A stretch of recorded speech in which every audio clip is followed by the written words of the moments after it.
head downtown via 2nd Avenue, even. Just passing by the Colonel Sanders in here. Chicken food is $12.75. 9 piece is $13.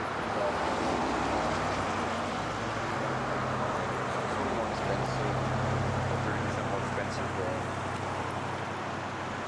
in Toronto or Kelowna. Here's where the legislature lives. Waiting to meet some.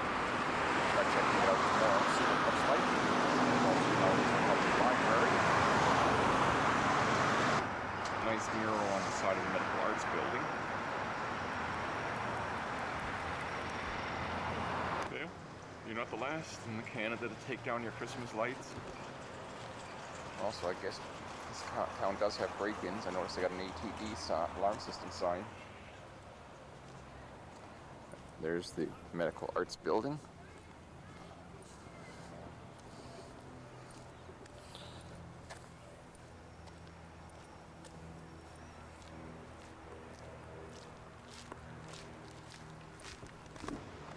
This is the old railway station, dating from the days when the trains used to go from here all the way to Skagway. Probably one of the more original churches, we'll see.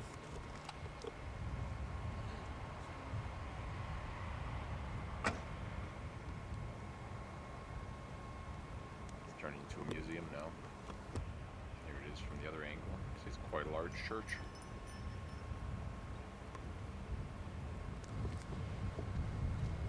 Church was built in 1900. Built in 3 months. Temperatures are 29 below zero.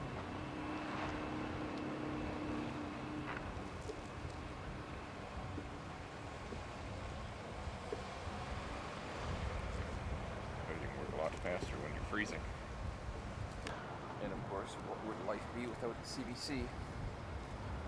Interesting enough, on most of the stretch up here, CBC was the only radio station I could pick up on the walk. Probably not worth for anybody to even try to be up here. But you've got one TV channel here in Whitehorse. And there's about 3 or 4 radio stations. See, a lot of the town has a quite modern look to it. Here we're now at the intersection of Main Street, 3rd Avenue.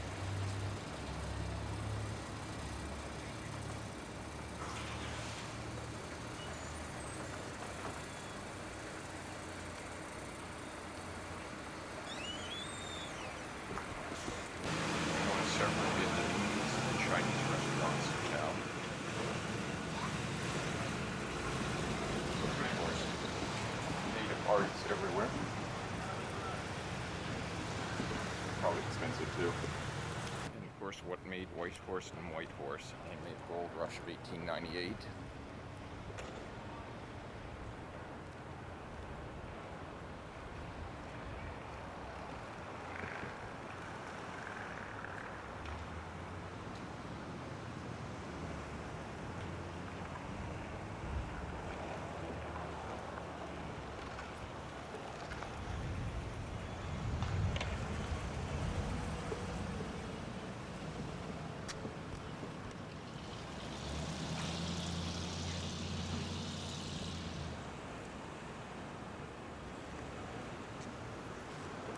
That we continue.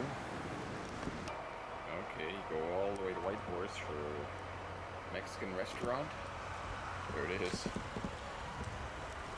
I guess this is what you call the bird's eye view of Whitehorse. We have 15 minutes to climb up here. The view's worth it.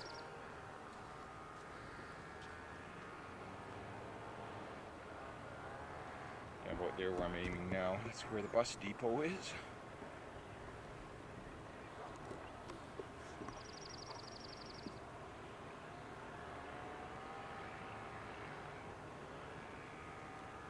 There's Main Street.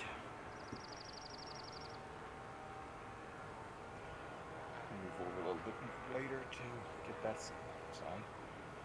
As you can see, it's a relatively compact downtown. We Area-wise, it's Canada's third largest city. Population of 51,000, I believe. But there's the Yukon River. That's in the direction north there. It's towards Fairbanks, Dawson City, etc. Now a little more downstream. So there. There's local RCMP headquarters. As you can see, not too many horses stabled back there.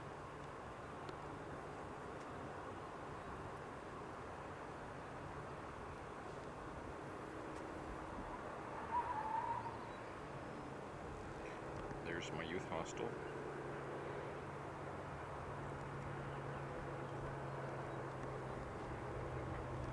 And of course there's the SS Klondike.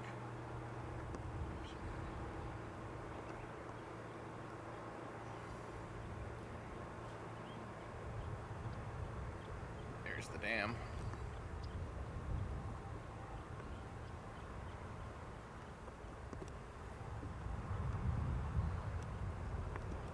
Local newspaper office.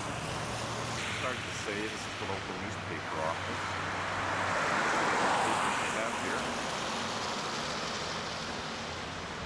Kind of a nice design.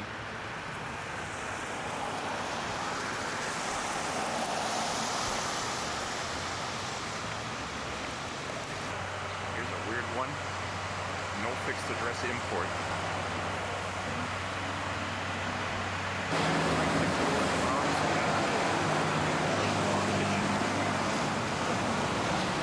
We're now going to go into the McBride Museum since it's raining out.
would have used on his tram lines. It's the last remaining tram car in the Yukon. You can see it was pulled by Whitehorses. And this particular engine was made in 1881. So after the tram lines basically went out of business. They stopped running in 1900 when the railway was finished. This particular engine was built in 1881 by the Brooks Company. It ran, helped out the lumber industry in Idaho and Utah. It was originally number 1, and it was renamed number 51 when it was rebuilt in 1900. It's the first of 2 engines to be north of 60, and you can see those initials there stand for Whitehorse and Yukon Route that financed the construction of the railroad and also owned many of the other transportation businesses in town. They had a subsidiary called the British Yukon Navigation Company, and by 1907 they had bought out all the independent stern wheeler companies and owned about 20 of those large stern wheeler ships going up and down the river. They also owned a lot of the stagecoach and sleigh methods of transportation as well. If people wanted to buy land or lease land in Whitehorse, they had to go through them as well. So Whitehorse was pretty much a company town at the turn of the century. The railway is 110.7 miles long. It runs from Skagway up to the summit and then up to Whitehorse. So you can still take it today as a passenger route. It's supposed to be beautiful on a clear day. I've never taken it myself. Since the train was created prior to the railway, they pretty much had to build the rails according to the configurations of the train, right? And the train it's called a narrow gauge railway. It's only 3 feet wide. There are still other narrow gauge tracks around in Europe and other parts of North America. They're building 4.5 to 5 foot wide tracks now. It's run on wood and coal-powered steam, and it stopped running in 1982 actually. The rails were just covered over in 1982. This particular engine was retired in 1941, and the stern wheeler ship stopped in 1955 because we put a bridge up going to Riverdale. They fell down in 73, but that's another story. We had to rebuild it. But anyways, this particular engine was retired in 41, and up to 1911 it ran 3 times a day in the summer and then 6 times a week in the winter. And if you can imagine 30 feet of snow in some parts of the mountains, it was quite a job to get this train through. They had a big 8-foot router machine going ahead of it on the tracks, just blasting the snow out of the way for it, clearing the path for it to go through. We have a really good video with a shot of this. A good little black and white shot of it. What else can I tell you? Is there any questions? The population pretty much doubled in the summertime. Their workers were, people who worked on the railroad were paid 30 cents an hour and had to pay $1 a day for room and board. If you can imagine this waterfront without any cars and with the gravel road, with the wooden sidewalks on both sides, and 2 long white warehouses that ran parallel to each other, pretty much across this whole waterfront. This is all warehouses, long white warehouses. At the spot where I started our tour, there's some really good pictures of this.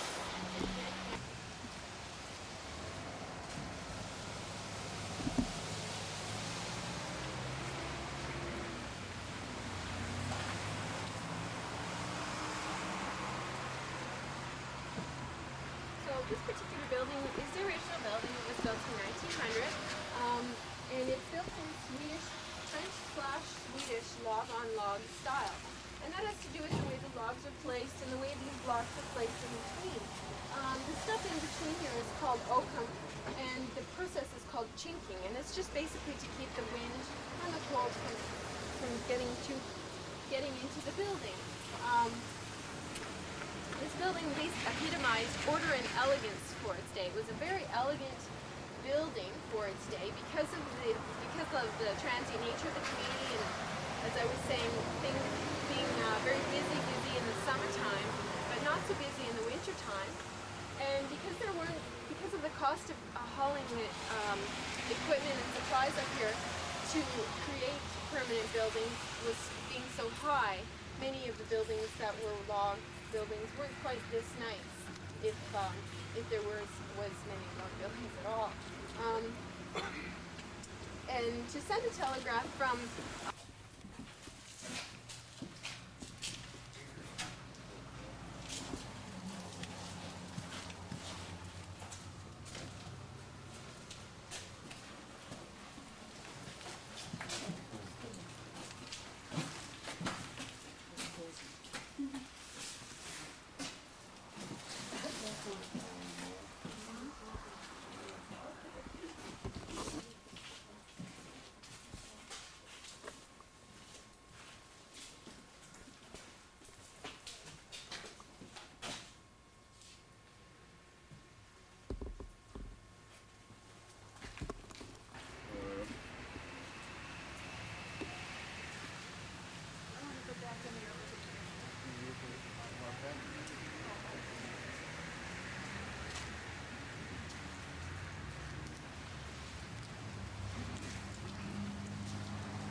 flowers growing up on the roof.